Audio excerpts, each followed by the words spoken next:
Hello and welcome to another fun-filled nonsense retrospective. I'm your host as always, Rick. Joining me equally as always is Devon. It's only a game show. We better play it right. Or however the song goes. I'm gonna be piddly-poo tonight. Yeah, so that's a reference to Rick not knowing the lyrics to a song. Yeah, I didn't know what snookering meant, so they had to have said piddly-poo.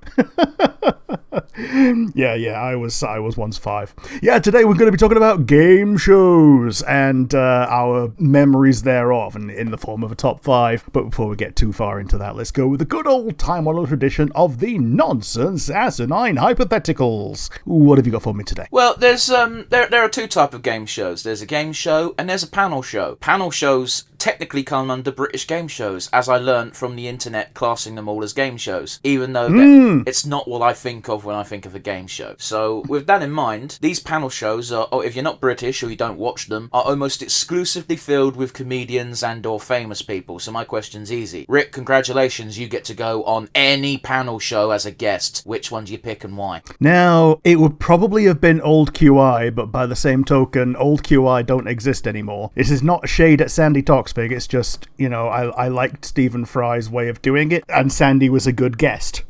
So I guess the next best thing is probably the one that combines two things, and it's 8 out of 10 Cats Does Countdown. So you want to do, but here's the thing, is I think that's technically cheating, because that is just Countdown. Yeah, you're playing Countdown alongside comedians, and nobody ever wins anything on these things. Yeah, I don't think you should be allowed 8 out of 10 Cats Does Countdown. You could do 8 out of 10 Cats. I prefer Cats Does Countdown, so I let's think go. Everyone does, because it was just a better formula. Yeah, so let's go with the third option of What I Lie to You, just on the off chance that we get some Bob Mortimer stories.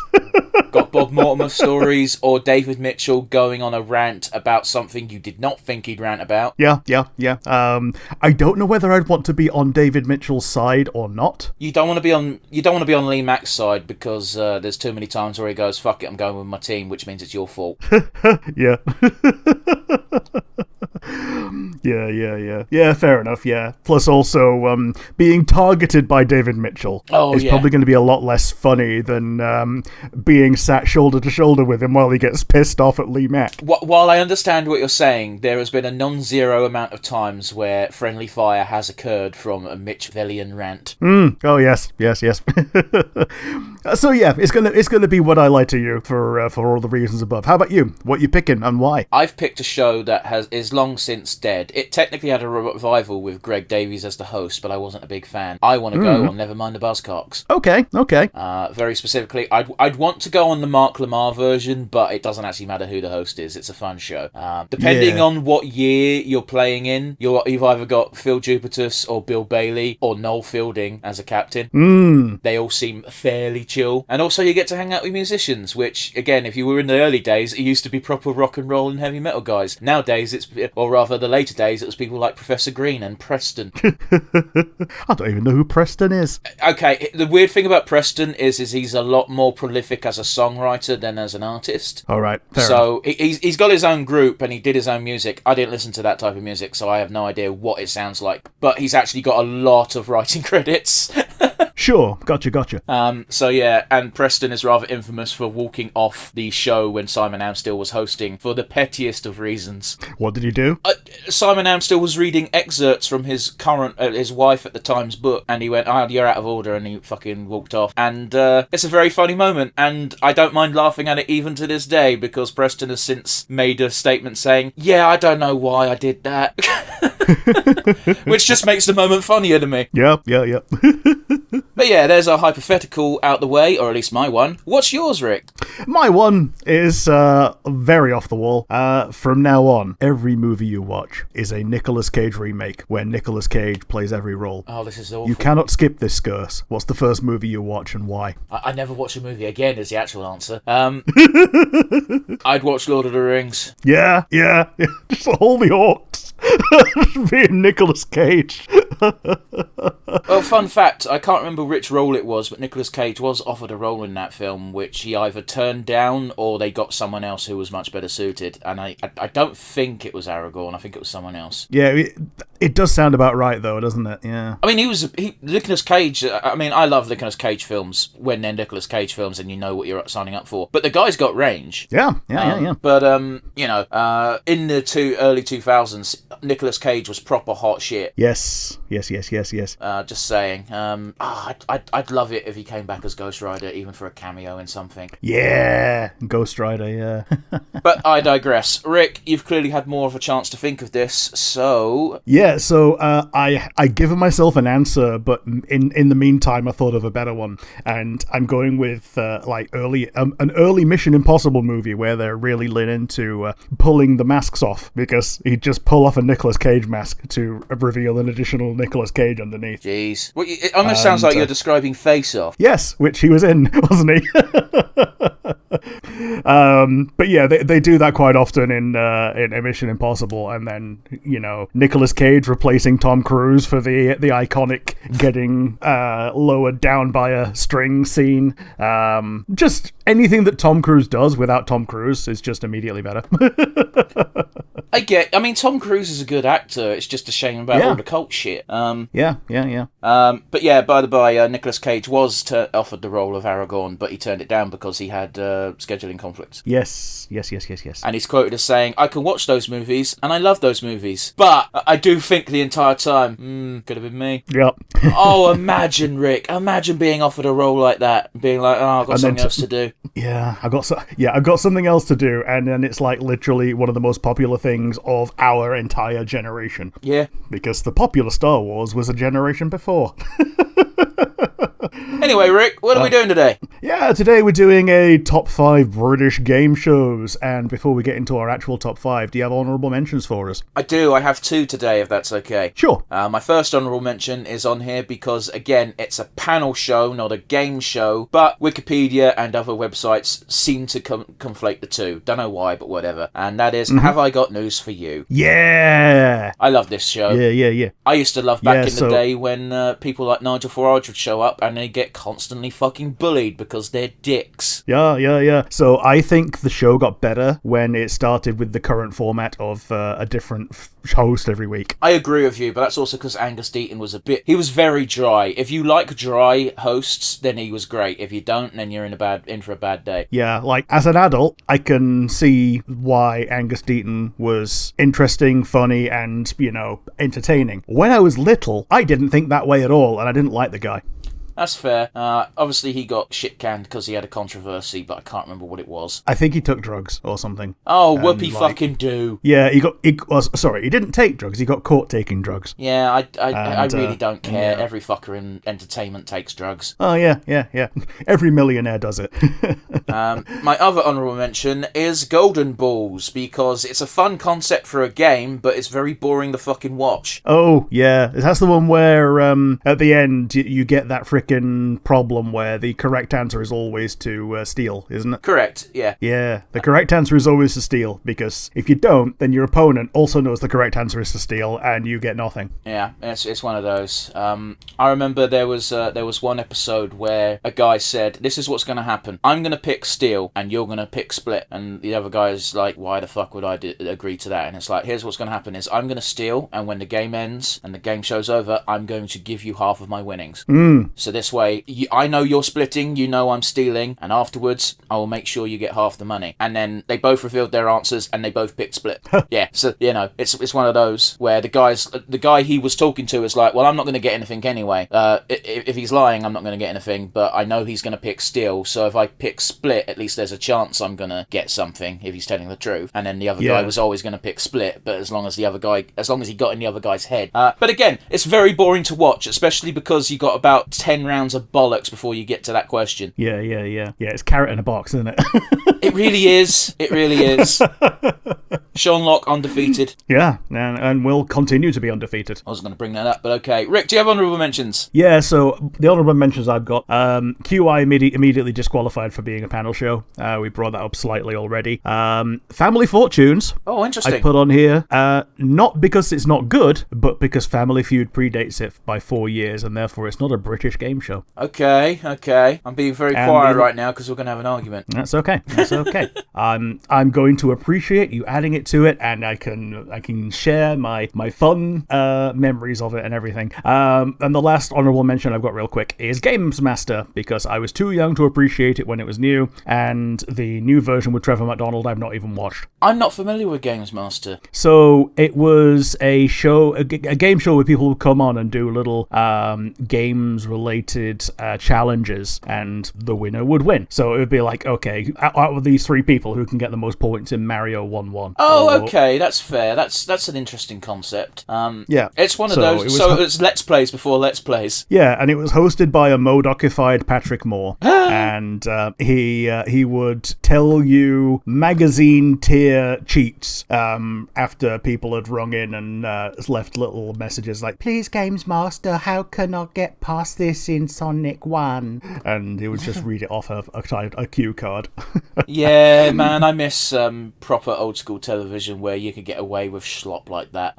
Yeah. If you want to go, by the way, on the internet's definition of game shows, this is another game that appeared, which I would not count as a game show. Fucking Nightmare. Ah, yeah, with a K. Yeah, it's not a game show. No, but it was so fun. Oh, it was incredibly fun, and like my mind was blown by the technology back in the day. Yeah. Well, it turns out that it was fake, but that's fine. Yeah, I know, but they did a really, really good job of making it look like that's actually what was happening. Yeah, like we thought that's what VR actually was. Yeah.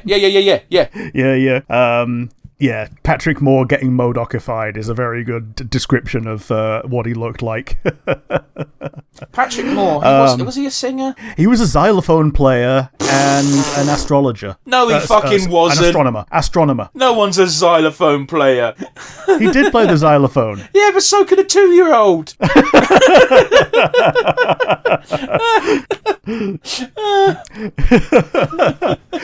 Yeah, Patrick Moore played the xylophone.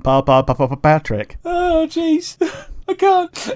Apparently Trevor McDonald looks like Zordon in the new version. That's cool. So when you say Trevor McDonald, I assume you mean the news guy. Yeah, Sir Trevor McDonald, yeah. I don't give a fuck if he's got a knighthood. Well, he's still alive, so technically, yeah. Whereas people who have passed away no longer have the knighthoods because it dies with them. Yeah, but you can buy those, so who cares? Yeah. So, in our top 5, what's going to be your number 5? My number 5 is Family Fortunes. Yep. It's a good show.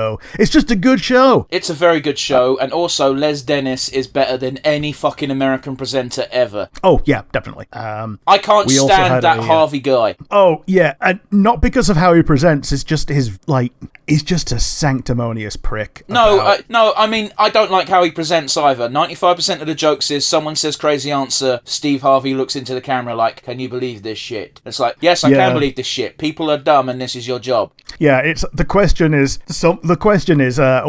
get the families to say penis, and then when the family says penis, Steve Harvey goes, huh?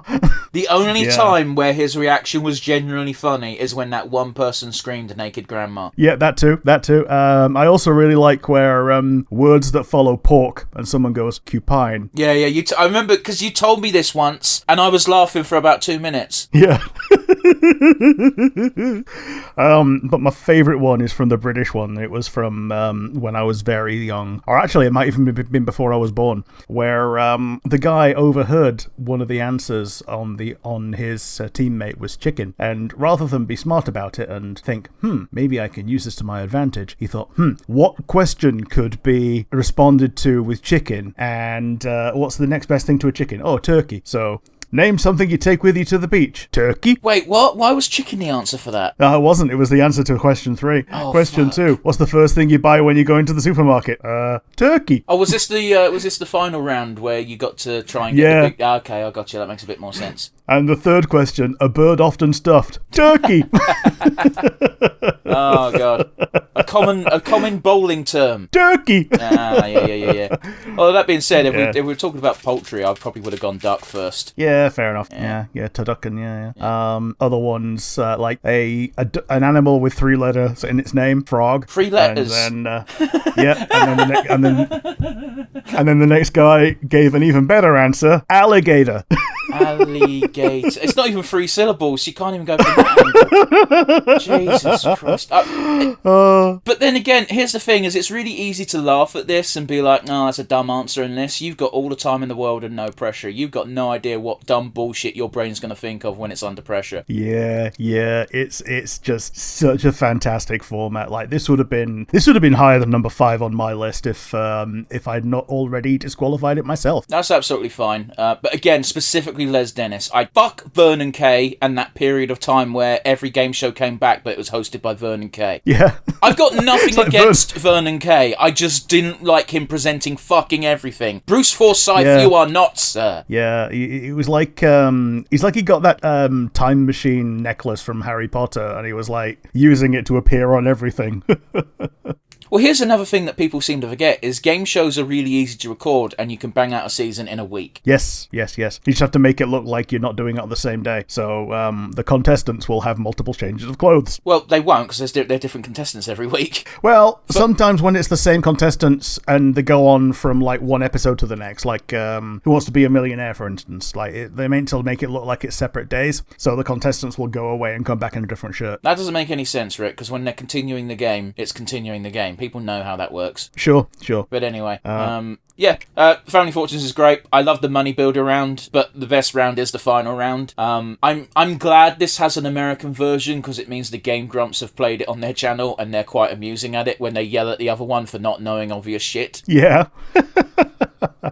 But yeah, Family Fortunes is great. I love it. It definitely gets a solid 5th place for me. Rick, what is your number 5? My number 5 is a bit of a newer one. It's Impossible. I'm not sure. I'm not familiar with this, I don't think. So the basic format is you get multiple choice answers, and some of them are impossible answers because they either don't match the question. Well, basically because they don't match the question at all. Like they might be a correct answer to the wrong question, or say it might be like, which American actor appeared in Lord of the Rings, and like it'll show you multiple actors and one of them won't be American. Right, so okay. if you get the wrong answer, it's just wrong. If you get the impossible answer, you're out. And how many contestants are there? Oh, there's like 8 to begin with, and then they just get whittled down. Okay, that's an interesting concept. When you get to the finale, when it's just you, there's like a board of things, and you get half the question first, and then the second half of the question, so you can kind of get rid of certain answers off the board from the first half of the question. Okay. Before you get the second half, and the idea is like get 5 correct answers out of these 16 without getting any impossibles.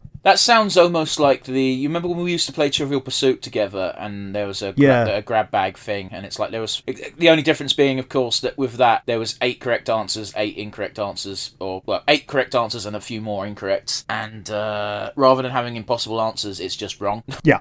So you got wrong answers, but also like that, but plus landmines. Yeah, I got you. Now, I just think it's a really cool format, and it rewards you for knowing things other than the answer. Yeah, and it also gives you instead, it makes it a bit more, because you said it's multiple choice, so it makes it a bit more risky for actually just guessing. Oh yeah. Which I think it's great. However, I think the other ones, white man. I didn't look that far into it. It's well, Rick, you've watched the show, so I assume. Yeah, but he's just a white guy. Like, what's the bet in it's Bradley Walsh? Let's find out. No, I don't want the song by James Arthur. Impossible. Oh yeah, you're right. It is just a white guy. I don't know who that is. I know, right? Rick Edwards. Yep. Sorry, Rick Edwards. I didn't know your name before now. You won't know it. You look very much like a generic white guy. Yeah. And I won't know your name after the end of this sentence either. So yes, that's my number 5. What's your number 4? No, 1 second, Rick. Who hosts Impossible? Jonathan Edwards. Oh, Rick, he's got your first name. Does he? Okay. You got the last name right. You got the first name wrong. Okay. Oh, jeez. Oh man, Jonathan Edwards is the fucking triple jump guy from the 90s. Oh. Okay, yeah, so who's your number 4? My number 4 goes to a game show that to 12-year-old me, my mind was blown that this was a game show. It tested everything about contestants. It needed to find out if they did indeed have the Krypton factor. Oh, is it the Krypton factor? It is the Krypton factor, yes. The clue was in my yes. It was in my clue. Yes, good. It would be really funny if you were asking if people had the Krypton factor and it was just fucking Fort Boyard. God damn, Fort Boyard was unreasonably good. You know, it was a remake of a French game show. I didn't know that. Yeah. I just thought it was just an excuse to put Melinda Messenger's tits on the screen. Fair enough. But yeah, the Krypton Factor was a weird show. I used to watch this a lot because it was on at about 7 o'clock to 8 o'clock on Challenge in the morning before schools. Ah, yes. Challenge with an exclamation mark, I assume. I can't remember. It's gone through a bunch of brand changes at this point. I think you might struggle to find Krypton Factor nowadays.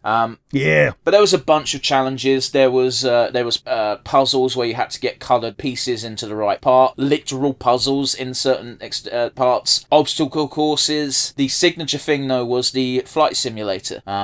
Sweet. They had to simulate landing a plane, and whoever got the best score got the best score. And one contestant very famously went on to become an airline pilot because they scored weirdly well on that simulator, and they just got offered a job by British Airways, and he was like, oh, okay. Didn't matter that he didn't win Krypton Factor, he's now a pilot. Yeah, it earns more by being a pilot than just winning the show.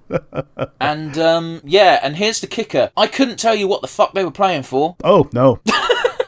That's it. No. I don't know what they played for in that game show. I just remember really enjoying it. And they didn't need to have a change of clothes every time because they all had to wear a specific coloured outfit to make part of the Krypton Factor quartet. Ah, yes, the coloured jumpsuit. Which I believe was blue, green, red and yellow. Sweet, yeah, fair enough. Why does green get a special consideration and added to the 3 primary colours for the sake of 4s?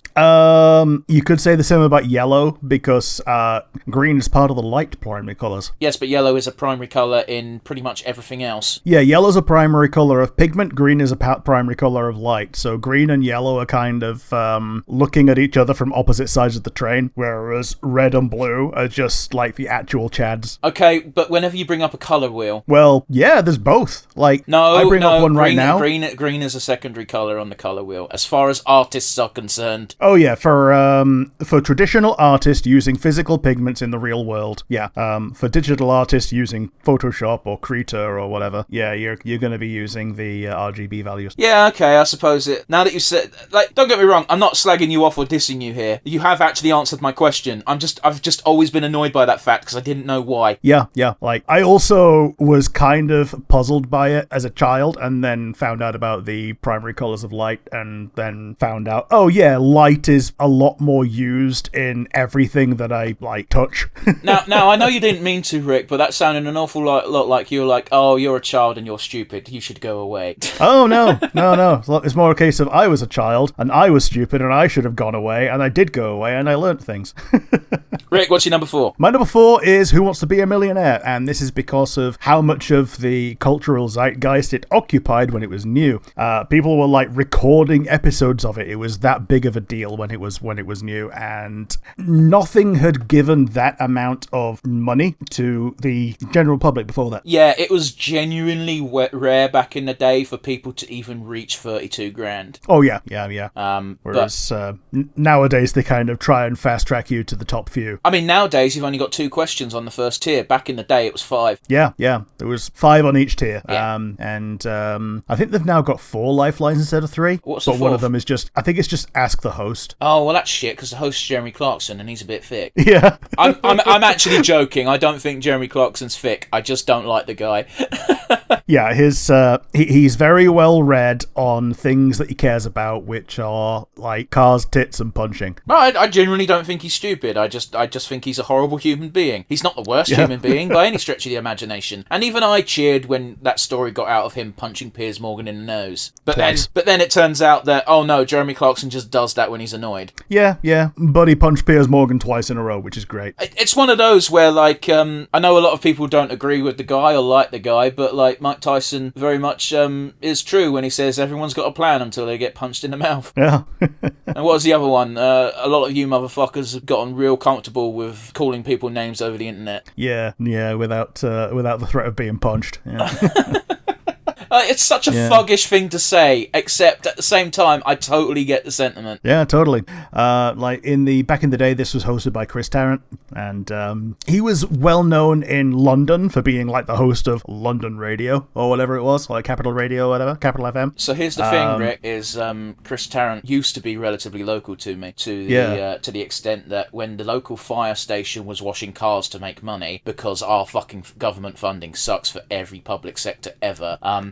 And this was back in like 2005. So I was about 12, and we got our car washed by the firefighters, and at the end of it, Chris Tarrant was just there signing autographs for people because he was boosting attendance. He was literally just hanging out at the fire station being like, I'm here, come meet me and get your car washed and give the firefighters some money. That's kind of cool. It's kind of wholesome. It is kind of cool, and all he did was say hello and sign a scrap of paper, but like that was pretty cool. I then took that scrap of paper into school to show and tell, because that's how young I was, and everyone said it was fake and not real, and I never met Chris Tarrant. And even as a child, I was like, why would I lie about Chris Tarrant?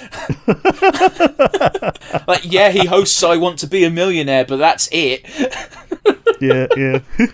But yeah, sorry, you were saying? That's probably the show that I could walk away with the most money from. It really depends, because I had the Who Wants to Be a Millionaire PlayStation 1 game. Ah, yes. One of the questions was, which snooker ball is worth 7 points? And I'm like, I don't fucking know, I'm 8! Yeah, but like, it's really weird, like, the things that you don't know that end up as like really early questions, because to people that know it, they're really simple. But yeah, exactly. But it happens with me and my mum all the time, because we watch quiz shows, and I can answer questions relatively easy when it's about a subject I give a fuck about. I can't do sports.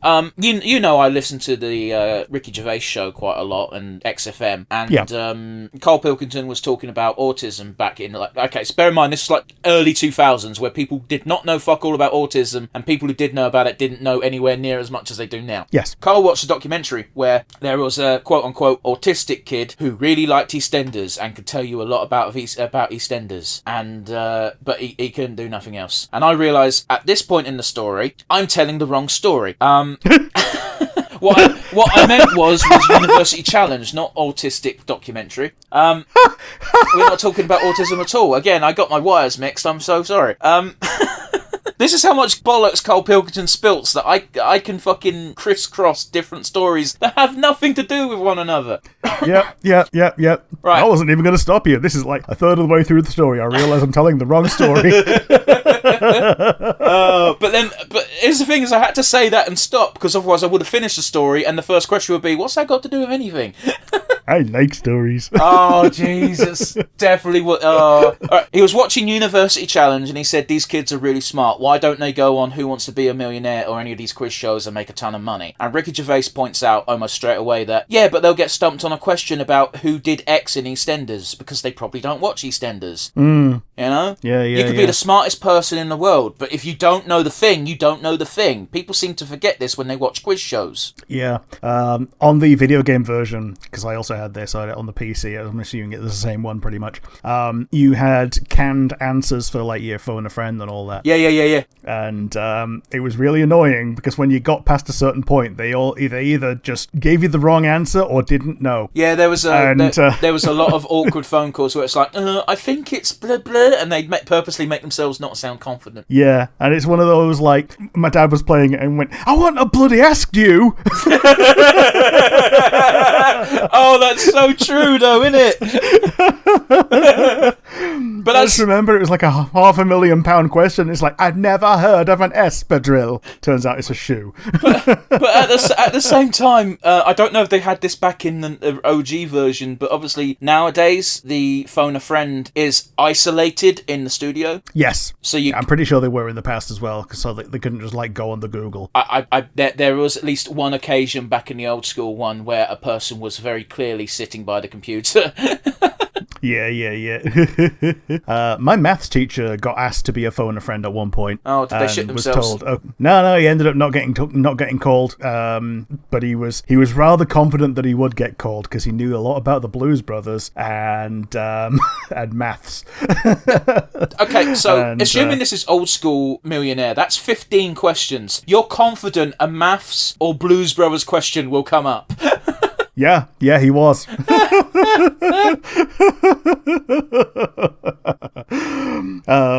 yeah, he didn't get picked. So yeah, that's my number 4. What's your number 3? It's a bullseye. Yeah. In one. Yeah. Do you want to give us a special prize? And Bully's special prize. Yeah, I fucking love this show. I love it to this speedboat. It's always a speedboat unless they win. Yeah. I remember watching I remember watching a final where their prize was a £500 shopping spree to buy some clothes. That was the grand prize, Rick. Oh boy. Usually it's at least a shit Vauxhall. Yeah. Oh goodness. But yeah, Bullseye was a great show because it was a 50-50 split between having someone who was competent at darts and just general knowledge quizzing. And as far as prizes go, money-wise, this show didn't actually give out that much in value. No. But then again, it was it goes far enough back into the past that like a small amount of money went further. True enough. Like the cash value prizes were usually about the top. I think the most I ever saw was 800, which granted in the 70s was a pretty decent bit of cash. But it was always the special prize that was, again, it was either a car or a speedboat, or on this one occasion a clothes shopping spree, which I bet both fucking blokes were incredibly annoyed about. Yeah. Hosted, of course, by, I want to say Jim Bowen was his name. Yeah, that sounds about right. He has a great fucking... He's a stand-up comedian, by the way, as well as all the other bits. He is a fucking professional. Yeah, Jim Bowen. He, so do you remember when Noel Edmonds? Mr. Blobby guy. Yeah, that's Noel Edmonds, yeah. Yeah, I wasn't thinking of Fielding. But it is Noel Edmonds, though, yes. Yeah, Noel Edmonds. He used to have a show where he'd prank people, and one of the people he pranked was Jim Bowen, and he pranked him by having him do he had a Japanese advertisement to do, or rather a brand deal with a Japanese company, and everything just kept going, but pretty much like Ant and Dec do nowadays, but except it was Noel Edmonds in charge.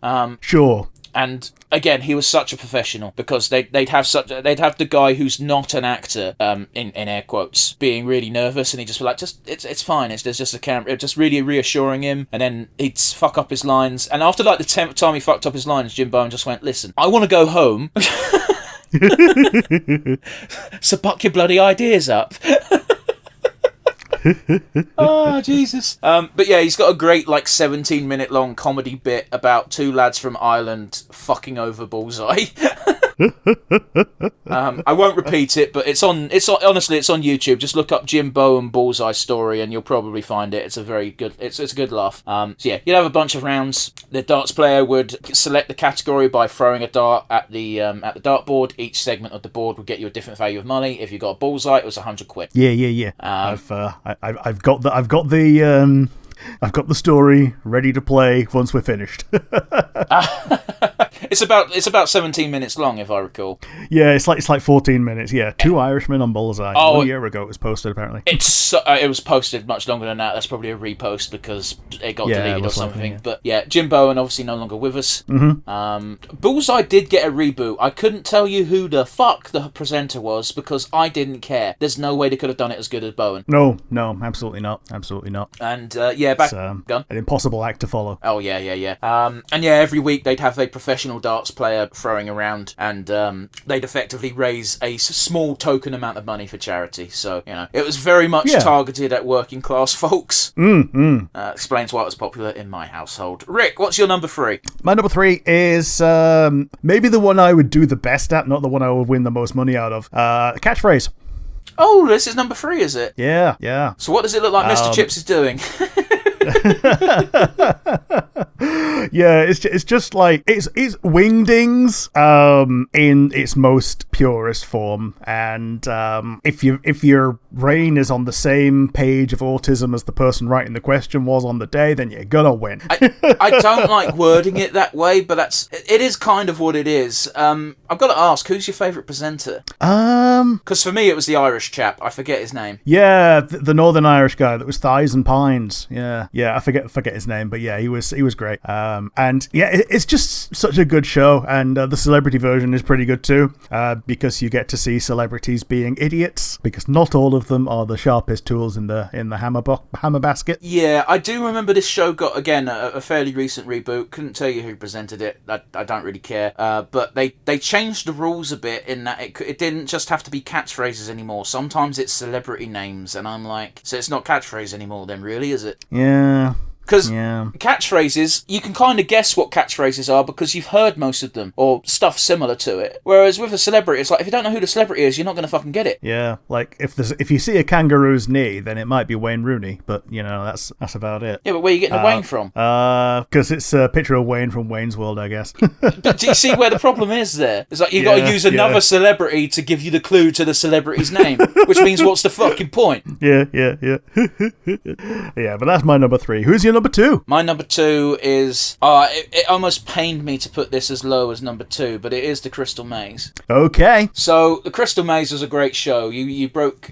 if you actually do a proper deep dive into this, you can see the amount of work and love that sort of went into it. Where the creators of the show found the perfect number of games so that the series would not get stale. Yeah. So when I was watching this was right in the crossover period between Richard O'Brien and Ed Tudor-Pole. I know people have their favourites among those two. Like, I prefer Richard O'Brien, but I don't think Tudor-Pole did a bad job at all. I'll tell you who did do a bad job. Oh yeah, Richard Ayoade, but like, that's because it's zombie resurrections of old things that were good in the modern day, and he's just part of it. He's not the only reason that it wasn't as good as the old ones. Oh no, I'd say he's definitely like 50% of the reason. Okay.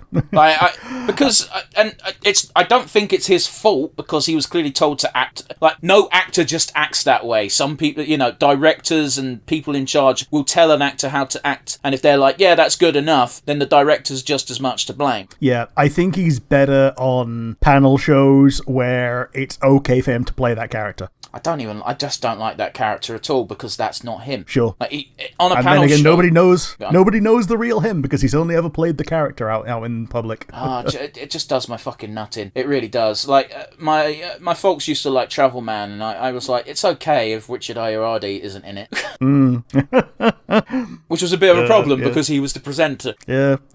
I get it. He plays up that element because that's what people are familiar with and that's what they want to see. But it's just such a dull character. Yeah. Compare that to Richard O'Brien's character, who is whimsical and slightly insane. Yeah, he's like a bald Wonka. It's great. That's a great description. I don't know about you, but I much preferred the industrial zone to Oceanic. Now, here's the thing. I preferred the ocean zone to the industrial zone because it was new and interesting, and I was in the newer equals better phase of my formative years. That's fine. I'm certainly not going to argue with anyone over it. I just thought, here's the thing. I'm probably biased as well. I probably prefer the industrial zone because it's the one I saw first. Sure. It's one of those, like, I felt like the industrial zone was too similar to the futuristic zone. I definitely see where you're coming from on that one. Yeah, because they were both kind of gritty and grey compared to, like, medieval and Aztec, which were very definitely different. Yeah, I generally cannot decide between those two zones, which is my favourite. Yeah, I probably would go with the Aztec zone because it was so different, and they could always do something with sand. Yeah, you're not wrong. You could always do something with sand or with like pools of water and stuff. Like, they could do more with the set with the Aztec zone, I felt, without being too much either something we've seen before as British people who live in Britain next to dead castles, or without trying to invent something for the more whimsical places. True enough, but I do remember having the big giant spider that looked really crap in the medieval zone, which I kind of loved. Yeah. Yeah.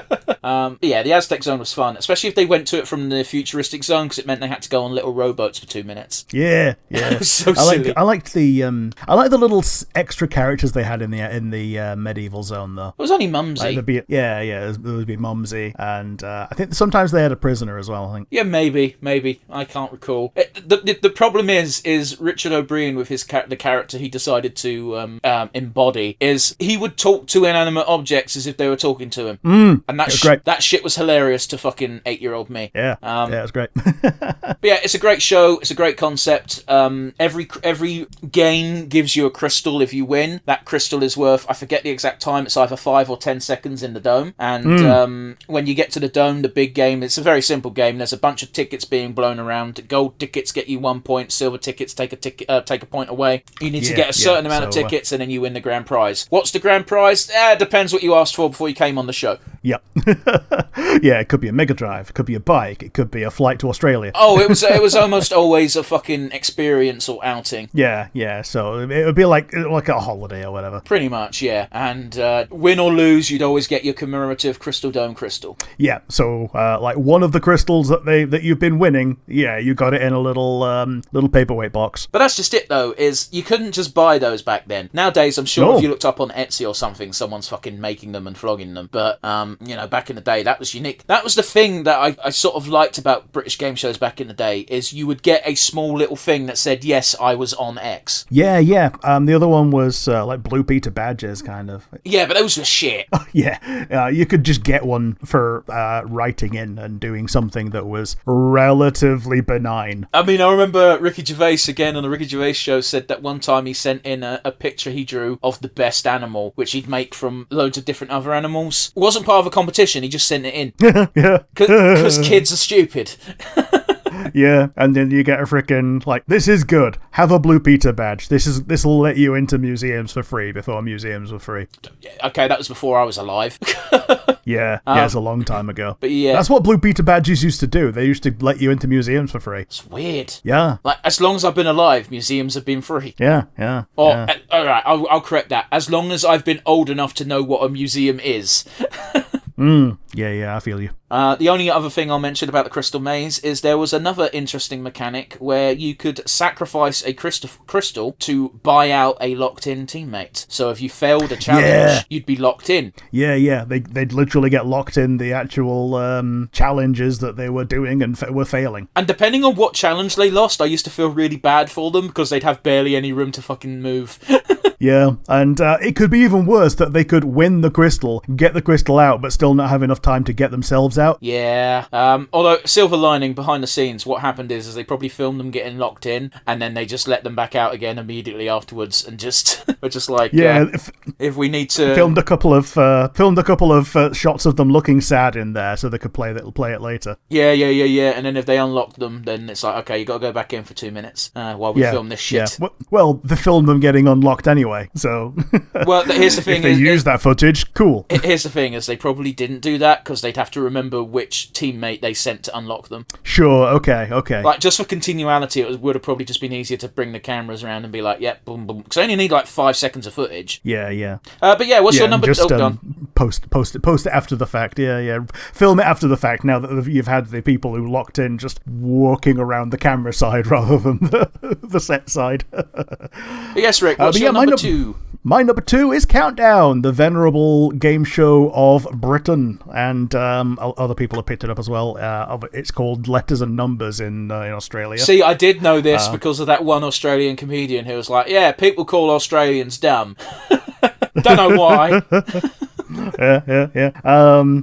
It's also the basis for what I have also mentioned earlier as being possibly the best panel show, being 8 out of 10 Cats Does Countdown. Because everyone knows the rules of Countdown, and you can follow along with it at home while just following on with the Countdown formula, and then just being more entertained by the comedians playing it. Yeah, so the thing about that is not everyone knows the rules, because one comedian one time during the numbers round tried to square a number. Oh, yeah. It was Iowardi, wasn't it? Dickhead. Yeah. It's fine, he didn't get the points. But well, it also couldn't have been done. Yeah, I hate Countdown to a certain degree, not because it's a bad game, but because I can't do the letters round to save my life. Oh, yeah. Well, I can pretty much only do the numbers rounds. And even then, if the number is even slightly tricky, I'm just like, I fucking give up.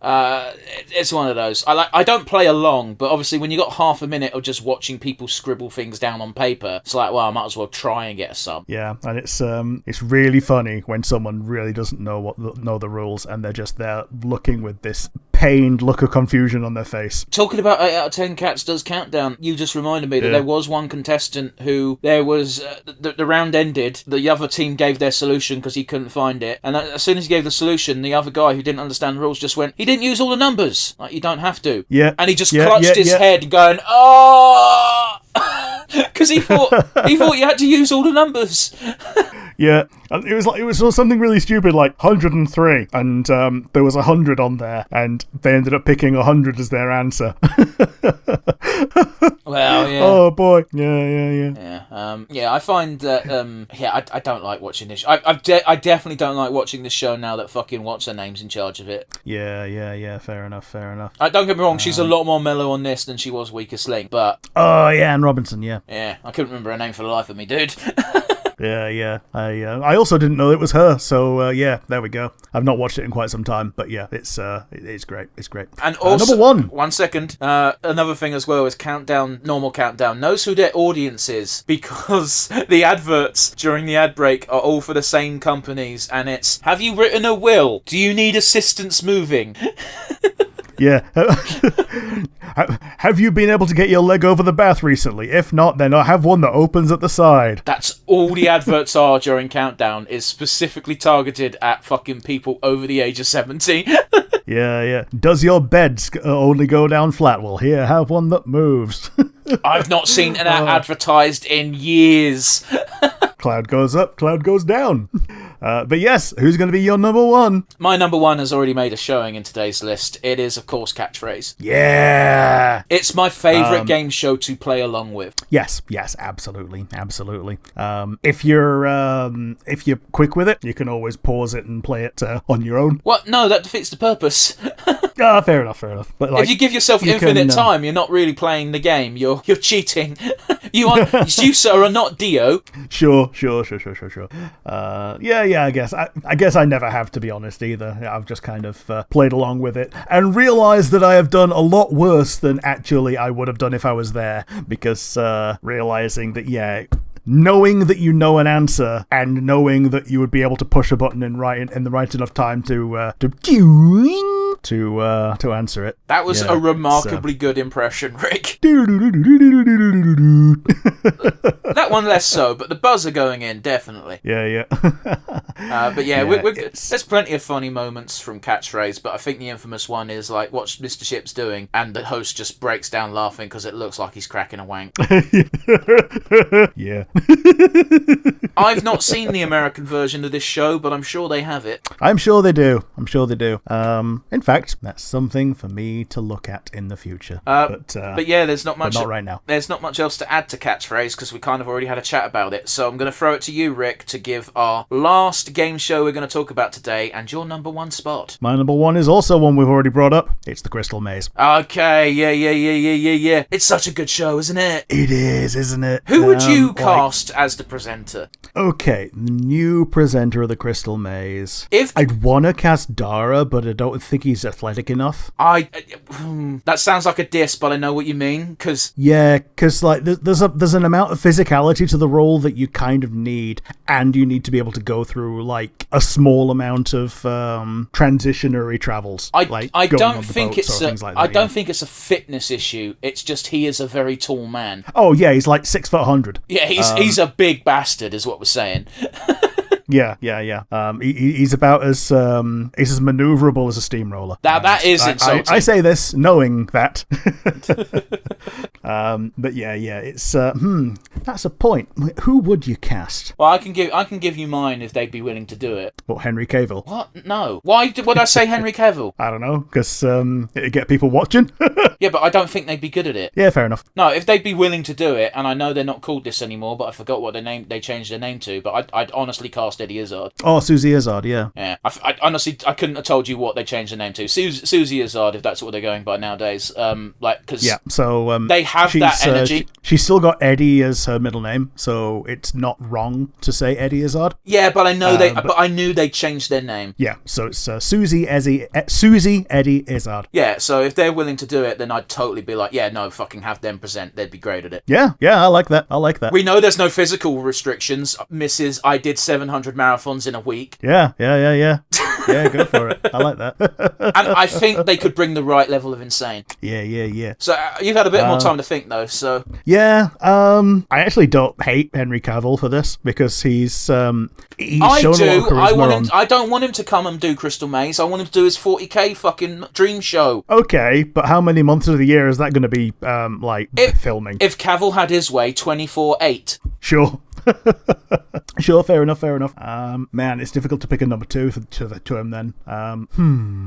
You can pick Cavill, I just don't think he'd be good at it. Yeah, I'm picking Cavill.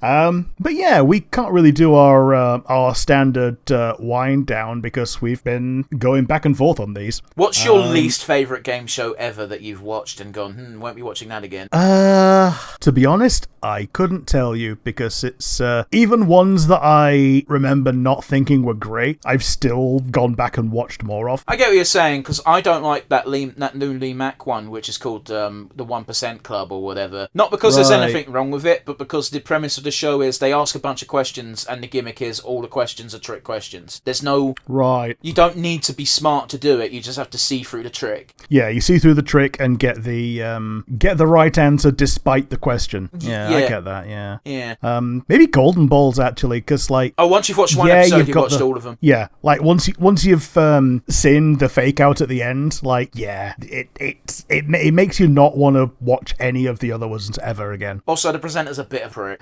Well, I wouldn't know about that. Well, and by that, I don't mean him as a person. I mean, he's a massive shit stirrer on set, and he has to be, because it's the only thing that makes the show even remotely interesting. Yeah. But yeah, my actual answer is Hole in a Wall. I don't even know about that. It's really shit. I wouldn't recommend it. A person has to stand on a thing, there's a pool behind them, and a wall comes at them made out of foam with a shape cut out of it, and you have to make yourself fit into the shape, otherwise you get knocked into the pool and therefore knocked out. It's a very boring show. Okay.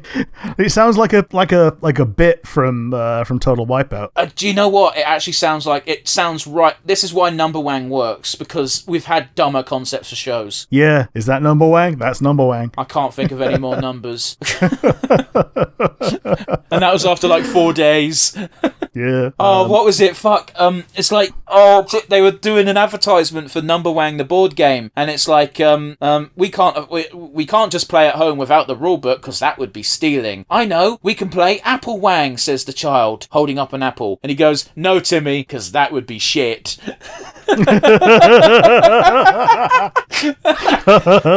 Apple Wang. That would be shit. Oh boy. And can you think of a short-lived game show that you would have liked to have seen more of? Not off the top of my head, I'm afraid. Yeah, because the only one I can think of this is I Literally Just Told You with Jimmy Carr. It got like a pilot, and that's about it, because it was just such a shambles, because the contestants didn't understand it and didn't have the attention span to play the game the way that it was meant to be played. Right. Which was listen to a thing and then answer a question on something they'd literally just been told. Yeah, but like loads of games have rounds that are just, here's the sound round, and there's a reason why it's only one round of a game. Yeah, I get you. How can the lovely audience contact us if they wish to talk to us, Rick? Yeah, so if you liked the video or the episode in any way, you got the comment section down below on YouTube and on Spotify, and if you would like to send an email, like for instance if you wanted to tell us what your favourite one of what we said was, or what we missed, your favourite oh Rick, you got to get better at this, my dude. your favorite memories of game shows, British game shows, and so you would send an email to nonsensereviewuk@gmail.com. Once again, that is nonsensereviewuk@gmail.com. I'm not bringing it back. That being said, we are looking forward to hearing from you. Favorite game shows, least favorite game shows. Why are we wrong for liking the things we like? If you give us a witty comment or informative comment, we'll read it out on the show. And when will we see them next, Rick? I'll see you again next time. That's Number Wang.